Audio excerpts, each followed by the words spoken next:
నలుగురు సినిమా అంటే నాకు చాలా చాలా ఇష్టం అండి. చాలా అరుదుగా వస్తుంటాయి అట్లాంటి సినిమాలు. వారితో పరిచయం లేకముందరే ఆ సినిమా చూశాను. సినిమాలాగే పరిచయం అయిన తర్వాత మనుషులు కూడా చాలా ఇష్టం అనిపించారు. ఆ రకంగా మా అనుబంధం కొనసాగుతుంది. ఏ కథ అయినా సినిమా తీయక ముందర కథగా వింటే చాలా బాగోవాలండి. కథ ఇలా ఉంది కానీ మేము తీసిన తర్వాత చూడండి మీకే బాగుంటుంది అని అంటుంటారు చాలామంది. అలా కథ వినగా బాగోవాలి ముందర. కాంచి ఇచ్చిన కథ ఆ కోవకు చెందుతుందండి. సో అక్కడే సినిమాకి సగం బలం వచ్చింది. చంద్రసిద్ధార్థ్ గారు చాలా చక్కగా తీస్తారు. మదన్ గారు కూడానే ఉన్నారు ఎప్పుడు. సుమంత్ గారితో నా ఫస్ట్ కాంబినేషన్ అండి. సో ఎనీ ఫస్ట్ కాంబినేషన్లో ఒక ఎంతూజియాజం లెవెల్, ఒక జీల్ మెయింటైన్ అవుతుంటుంది. కొత్తగా వింత అన్నారు.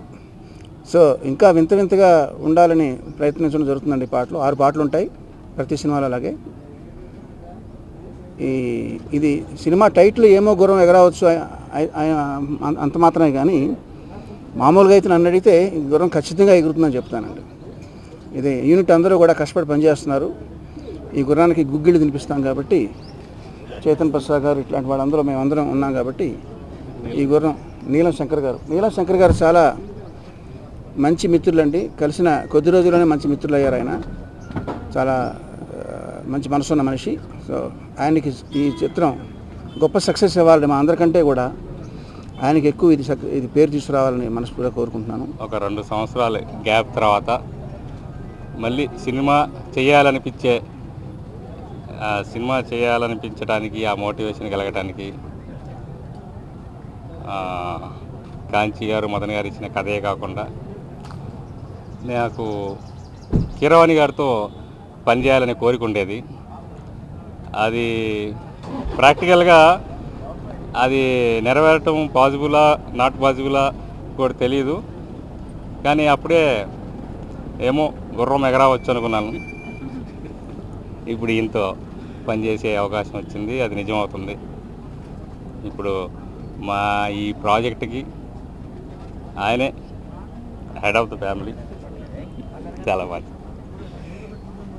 అలాగే నాకు ప్రాజెక్టు రిజల్ట్ బాగుండటంతో పాటు ప్రాసెస్ చాలా ఎంజాయబుల్గా, కంఫర్టబుల్గా, సాటిస్ఫైయింగ్గా ఉండేలా కోరుకుంటాను. ఆ ఎక్స్పీరియన్స్ నాకు సుమంత్ గారితో నేను మధుమాసం చేసేటప్పుడు it was a wonderful experience. As an intelligent actor మేము అనుకునే క్యారెక్టరైజేషన్ బాగా అర్థం చేసుకొని దానికి ప్రాపర్ జస్టిస్ చేయగలిగే నటుడు. మళ్ళీ ఒక సక్సెస్ఫుల్ ప్రాజెక్ట్ తర్వాత మళ్ళీ ఆయనతో ఈ సినిమా చేయటం నిజంగా ఆనందంగా ఉంది. నాకు ఒక చిన్న సెంటిమెంట్ ఉంది. ఎప్పుడు నేను గ్యాప్ తీసుకున్న తర్వాత నాకు ఎప్పుడు ఒక మంచి సినిమా వచ్చింది. ఉదాహరణ 2 సంవత్సరాలు గ్యాప్ తీసుకున్న తర్వాత సత్యం వచ్చింది. అదేవిధంగా ఒక 1.5 సంవత్సరం గ్యాప్ తీసుకున్న తర్వాత నాకు గోల్కొండ హై స్కూల్ వచ్చింది. అదేవిధంగా ఇప్పుడు ఈ 1.5 సంవత్సరం తర్వాత ఈ సినిమా చేయబోతున్నాను. Script is very sound, it's romantic entertainer. నా క్యారెక్టరైజేషన్కి వస్తే నేను చాలా కొత్తగా ఉంటుంది. ఆల్మోస్ట్ నేను ప్రేమ కథలో చేసిన తర్వాత అప్పటి నుంచి ఇప్పటి వరకు ఇలాంటి క్యారెక్టర్ కొంచెం ఎక్స్ట్రీమ్ మాస్ టచెస్ ఉంటాయి, ఎక్స్ట్రీమ్ క్లాస్ టచెస్ ఉంటాయి. ఎప్పుడు నేను చెయ్యని విధంగా, ఇప్పుడు యాక్ట్ చేయని విధంగా చేయబోతున్నాను ఈ సినిమాలో. మెయిన్ విషయం ఏంటంటే నాకు కీరవాణి గారితో పనిచేయాలని ఇప్పటి నుంచో నా కోరిక. Is one of my favourite music directors in this country. And ఆ అదృష్టం నాకు దక్కటం నిజంగా చాలా సంతోషంగా భావిస్తున్నాను. అండ్ నేను అసలు ఏ మ్యూజిక్ రికార్డింగు దేనికి అసలు నాకు ఏమీ తెలియదు. ఎందుకంటే ఆయన చేస్తున్నారు కాబట్టి నేను అసలు ప్రశాంతంగా ఆ ఫీలింగ్ ఉంది that I'm just going to have wonderful music for this film. And more than that excellent rerecording, because it's romantic entertainer. It's romantic అంటే కామెడీ ఉన్నా కూడా చివరిలో ఫీల్ ఉంటుంది సినిమాలో. అండ్ ఆ ఫీల్కి జస్టిస్ చేయగలిగిన మనిషి ఓన్లీ కీరవాణి గారు అని మీకు అందరికీ తెలుసు. చందు గారితో పనిచేయడం చాలా సంతోషంగా ఉంది. And I hope we can at least surpass the level of Madhumasam. 100% I think we will do that. And producer గారికి and the whole team, Madan గారికి, కాంచి గారికి, this wishing all of us good luck. ఏ కథకైనా నాకు తెలిసినంతవరకు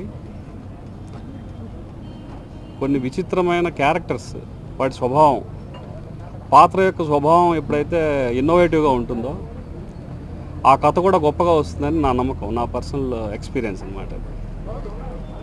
మామూలు అంతా ఇప్పుడు ఏ నేపథ్యం తీసుకున్నా సరే, అమ్మాయి అబ్బాయి ప్రేమించుకున్నారు, వాళ్ళు ఎలా కలిశారు అనేవే కథలు, అవే ప్రేమ కథలు. వాటిలో కొన్నిట్లో నేపథ్యం వేరుగా ఉంటుంది అండ్ బ్యాక్డ్రాప్, వాళ్ళు తీసుకున్న బ్యాక్డ్రాప్ ఆర్ సంథింగ్. బట్ ఈ ఏమో గుర్రం ఎగరావచ్చులో పాత్రలు అంటే ఆ హీరో హీరోయిన్ వాటి స్వభావం అవి ఖచ్చితంగా అందరిని అలరించేలాగా ఉంటాయి. వాటి వల్ల కథ చాలా గొప్పగా వచ్చింది. నాకు 2 సంవత్సరాలు కాంచి గారు సవాసం వల్ల యాక్చువల్గా నేను చాలా ఎడ్యుకేట్ అయ్యాను అనిపిస్తుంది అన్నమాట చాలా విషయాల్లో. అతను ఒక రకంగా ఎన్సైక్లోపీడియా అని చెప్పాలి. తను మామూలుగా లో ప్రొఫైల్లో కొంచెం తక్కువ మాట్లాడతారు. పరిచయం అయితే తప్ప తన యొక్క విశ్వరూపం, తన నాలెడ్జ్, తన లాజిక్, ఆ సినిమాల పట్ల తనకున్న ప్యాషన్ ఇవంతా కూడా ఈ 2 ఇయర్స్లో నేను చాలా సందర్భాల్లో చూశానన్నమాట. సో ఆ కథలో నేను కూడా కొంత భాగస్వామిగా ఉన్నందుకు నాకు చాలా సంతోషంగా ఉంది. ఒక పాజిటివ్ ఫిలిం చూసిన హోప్ వస్తుంది. అలాగే హీరో క్యారెక్టర్ ఎప్పుడైతే సినిమా పూర్తయితే మనం అలా ఉండాలి అనే ఫీలింగ్ అందరికీ కలుగుతుంది. ఎంత సామాన్యులమైనా సరే మనం ఎప్పుడు కంపారిజన్తో బ్రతుకుతూ మన యొక్క అస్తిత్వాన్ని కోల్పోతుంటాం. అలా లేకుండా మనంగా బ్రతకచ్చు అనేటువంటి ఒక మంచి పాజిటివ్ హోప్ ఇస్తుంది ఈ ఫిలిం. సో ఇలాంటి స్క్రిప్ట్ తెరకి ఎక్కించడానికి సిద్ధపడ్డ నా మిత్రులు, నాకు తనతోటి అంటే నేను రిలేషన్కి నేను పేర్లు పెట్టలేను కానీ బట్ స్నేహితుడి కంటే బ్రదర్ కంటే ఇంకా ఎక్కువైన ఈ ఎంటైర్ ఈ ఫ్యామిలీ మెంబర్స్ కానీ నా మిత్రుడు నీలం శంకర్ కానీ కేవలం ఈ స్ట్రాంగ్ టీం వల్లే మేము ఇంత చాలా గొప్ప ప్రాజెక్ట్, గొప్ప అవుట్పుట్ ఇస్తామనే ప్రామిస్ చేయగలుగుతున్నాం మీకు. కథగా ఈ సినిమా చెప్పాలంటే ఒక చిన్న లైన్గా చెప్పాలి అంటే, ప్రాగ్మాటిక్గా మెటీరియలిస్టిక్గా ఆలోచించే అమ్మాయికి, ఇంపల్సివ్గా లైఫ్ లీడ్ చేయాలనుకునేటటువంటి అబ్బాయికి మధ్య సాగే చిన్న రొమాంటిక్ కామెడీ అండి ఇది. I hope this comes out a good movie and మీరందరూ కూడా ఎంజాయ్ చేస్తారని అనుకుంటున్నా. I hope all the best for our team అండి. ఏమో గుర్రం ఎగరావచ్చు, ఎప్పుడు డకౌట్ అయ్యేవారు కూడా ఒక్కోసారి సెంచరీ చేయొచ్చు, ఎందుకు పనికిరాని వాళ్ళు కూడా ఒక్కోసారి కోటీశ్వరులు కావచ్చు. అదే ఏమో గుర్రం ఎగరావచ్చు. ముఖ్యంగా ఈ సినిమా మదన్ నేను చేస్తున్న 2వ సినిమా. మదన్ నేను చేస్తున్నప్పుడు చాలా ఆనందంగా ఉంది. మెయిన్గా చెప్పుకొచ్చేది ఏంటంటే కీరవాణి గారి గురించి. నేను క్షణక్షణం మూవీ నుండి కీరవాణి గారి మ్యూజిక్ ప్రతిదీ వింటుంటాను, ఈనాటి మగధీర వరకు. ఆయనతో ఇలా అదృష్టం కలిసి వచ్చి ఆయనతో సినిమా చేస్తానని అనుకోలేదు. ఆ కోరిక కూడా తీరింది.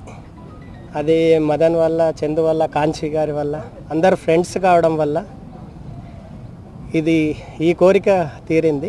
ముఖ్యంగా సుమంత్ గారిని నేను ఫస్ట్ టైం కలిసినప్పుడు ఎలా ప్లాన్ చేస్తున్నారండి అది అన్నప్పుడు, మేము అమెరికాలో 2nd షెడ్యూల్ ప్లాన్ చేస్తున్నాం అన్నప్పుడు తను ఒకటే అన్నారు, చూసి చేసుకోండి, మరి అక్కడ అమెరికా అంటున్నారు కదా అంటే ఆయన ఒక ప్రొడ్యూసర్స్ మనిషి అని నాకు అలా హీరోలు కూడా ఇలా ఎంకరేజ్ ఇస్తారని ఫస్ట్ టైం తెలిసిన క్షణాలు.